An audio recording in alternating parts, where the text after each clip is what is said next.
دوستو، میرا نام ہے شہراز احمد، اور جب بھی مجھے کبھی فرصت ملتی ہے تو میں اکثر و بیشتر کسی نہ کسی ٹاپک پہ، کسی نہ کسی عنوان پہ، کسی نہ کسی مدعے پہ اپنی بات رکھتا ہوں۔ پہلے میں اپنی بات لکھ کر رکھتا تھا، کیونکہ اب تھوڑا سا زمانہ بدل گیا ہے، اب پڑھنے والے کم ہو گئے، اس لیے میں نے لکھنا چھوڑ دیا، اور اب بذریعہ ویڈیو میں کبھی کبھار اپنی بات رکھتا ہوں۔ پچھلے چند ماہ سے میں کچھ مصروف چل رہا تھا، اس کر کے بہت سارے عنوان، بہت سارے مدعے اس دور گزرے، لیکن میں ان پہ اپنی بات نہ رکھ سکا۔ مصروفیت اتنی تھی کہ میں بالکل ہی چاہ کر بھی اپنی بات نہ رکھ سکا۔ لیکن ان دنوں میں ایک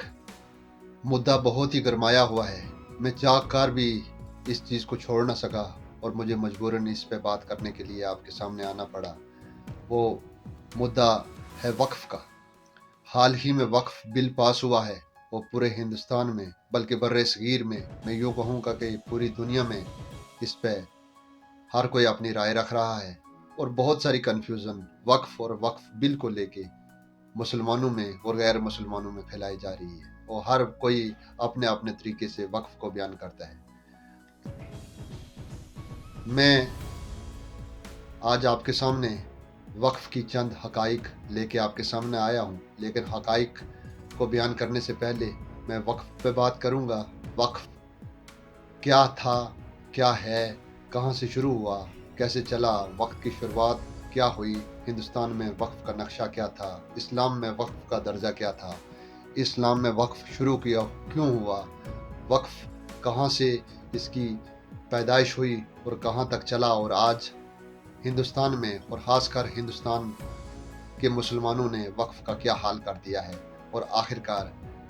حال کی موجودہ سرکار کو وقف امینڈمنٹ بل 2024-2025 کیوں پاس کرنا پڑا، اس پہ بات کروں گا۔ یہ بات ایک ویڈیو میں یا 5 منٹ میں یا 5 ویڈیو میں مجھے نہیں لگتا مکمل ہو پائے گی، تو میں کوشش کروں گا اس کے parts, part 1، part 2، part 3، part 4، part 5، جہاں تک اس کی بات مکمل ہوئی تب تک اس کے پارٹ بنا کے آپ کے سامنے پیش کروں گا۔ فی الحال میں وقف پہ بات کروں گا۔ وقف کے بارے میں بہت سارے لوگ جو وقف کے جانکار نہیں تھے، وقف کے بارے میں غلط فہمیاں پھیلا کر رکھتی ہیں، اور جو لوگ وقف کے جانکار تھے انہوں نے وقف سے جانکاری لے کے وقف کو اپنے مفاد میں استعمال کرنا شروع کر دیا۔ خیر، میں وقف کی بہت ساری حقائق آپ کے سامنے آج بیان کروں گا، اور اگر آپ اس سے متفق ہیں تو اپنی رائے رکھیں۔ سب سے پہلے وقف کے بارے میں جانتے ہیں۔ وقف دراصل ایک عربی کا لفظ ہے جسے آج ہم اردو میں آپ کے سامنے بیان کریں گے۔ اردو میں وقف کا مطلب ہوتا ہے ٹھہرنا، ٹھہراؤ، روکنا، روک کر رکھنا، باز رکھنا۔ اسی قسم کے بہت سارے ملتے جلتے وقف کے مطلب ہیں، لیکن جس کنٹیکسٹ میں آج آپ کے سامنے وقف کی بیان کرنے جا رہا ہوں، وہ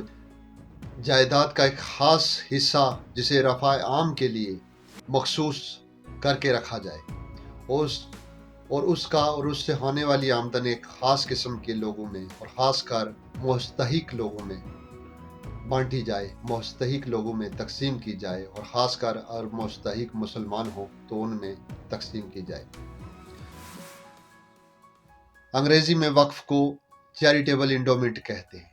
وقف کو بیان کریں تو ہم کچھ یوں کہہ سکتے ہیں، وقف is an act of spending in the path of Allah that carries a greater reward. اور زیادہ آسان لفظوں میں سمجھنے کے لیے ہم وقف کو یوں کہہ سکتے ہیں کہ وقف ایک قسم کا صدقہ ہے، اسے آپ صدقہ جاریہ بھی کہہ سکتے ہیں۔